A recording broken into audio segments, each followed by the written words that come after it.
Hi, I'm going to walk you through the process of posting a new event using Startup Grind, and this is going to show you the back end of the system. So here's an event. I'm going to go in and say, awesome, let me go and edit my event here.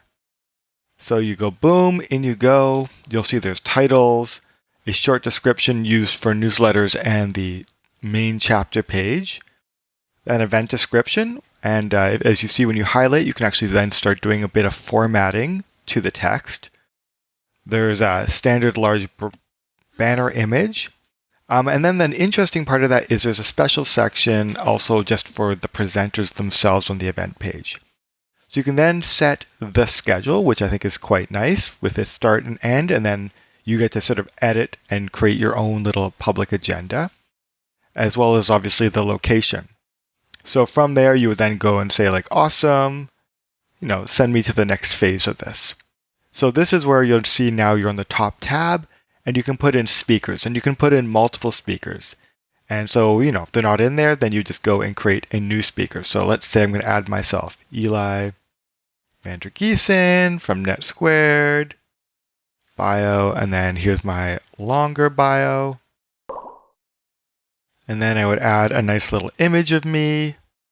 Photo.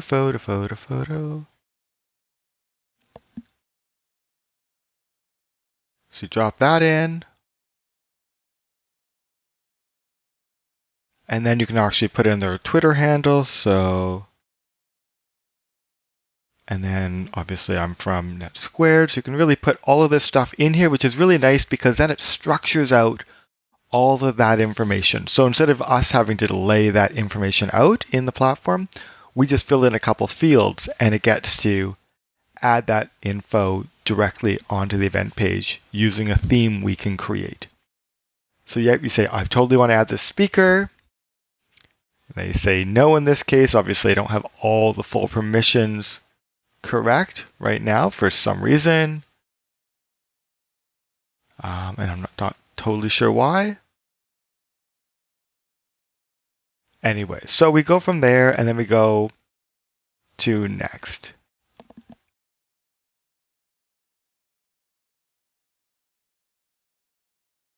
So we go next, then you can add all kinds of sponsors. Again, a similar kind of process. You can see here's the sponsors, the URL, their description, internal contact information, and that's to help billing and information like that. And then you say, awesome, let's keep going. And then you go into tickets. And ticketing looks almost exactly like Eventbrite. So you'll see here, you can create different tickets, the numbers, the total quantity. If you click in here, you can set the start time, the end time for different levels of ticketing. They've got a paid system by default, but we can of course also create free tickets. And so then you just go and say like, awesome, let's publish this event. And here is your event now, which you can start seeing live. So you just click here and say like, show me the event. And so here it is. Here's all the information we laid out. Here's the ticketing information. Here's our standard event description.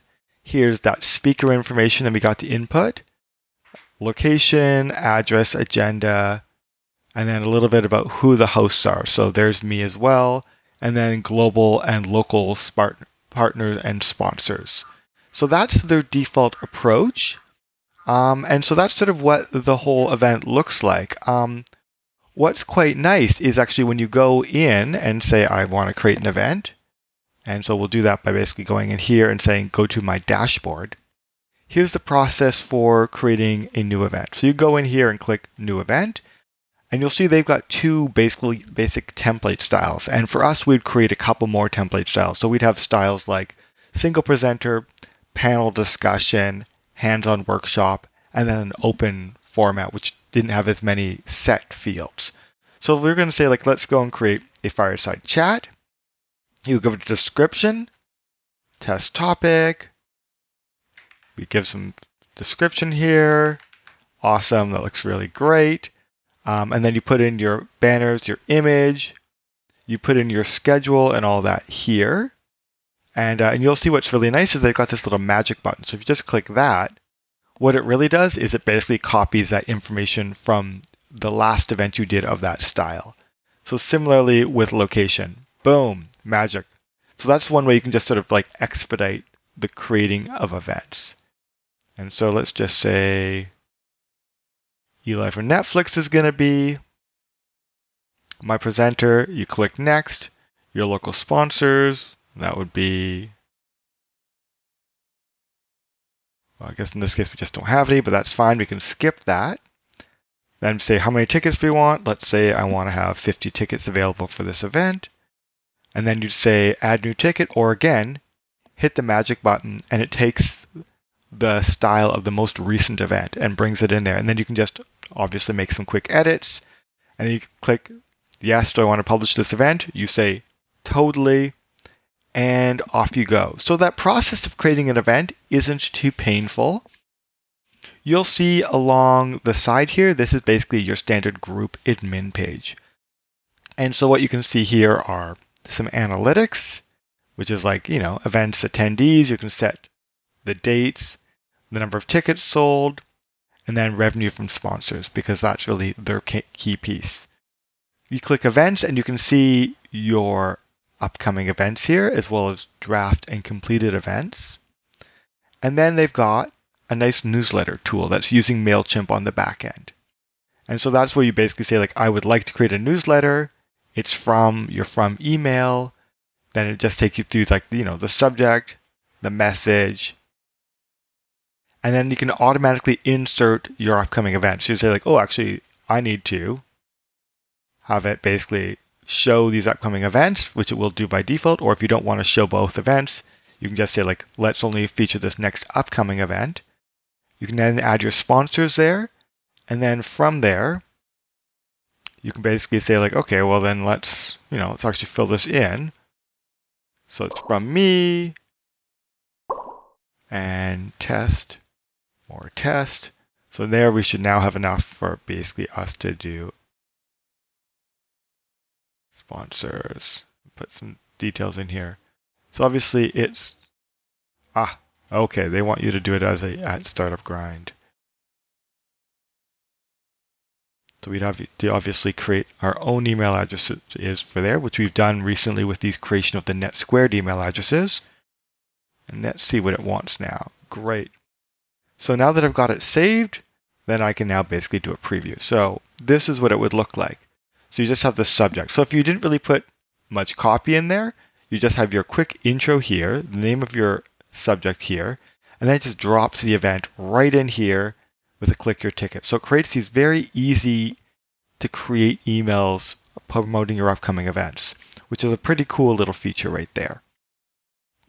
And then from there, you see you can also schedule. So you can actually, instead of just sending immediately, you can actually schedule it out. You'll see under here, we've got basically the settings. And some of this is stuff that only the super admin can change, like the chapter title, the location. You'll see it's got a section here for meetup, because you can automatically post these events to a matching meetup. Similarly, you'll see the same thing around a MailChimp list. So it can be tied right into MailChimp. And then here's basically your event description for your group. And then here's all your social media things, your banner graphics, a featured video, all that jazz. And then sponsors is basically where you get to put in all your sponsorships. So this is what it looks like from the chapter level. So here you're looking at basically, here is your NetSquared Vancouver chapter. The first thing it's going to prompt you to do is add yourself to the list. So give us your name and email address, and it will then automatically put you onto the mailing list for that group. Then you've got basically some boilerplate about your group, and then basically a little sub-nav here, which is just going to jump you down to the page. So here's the upcoming events. Looks great. And if you click into those, it'll take you right into the full event page. And then it's going to show the local sponsors and partners. And then it's going to feature you as a presenter on the main page. And then from there, if I click into those events, this is sort of what the events themselves look like. So that's essentially the startup grind experience. In summary, I think it does a good ticketing process. I think it has a much more robust email functionality than we get in Meetup.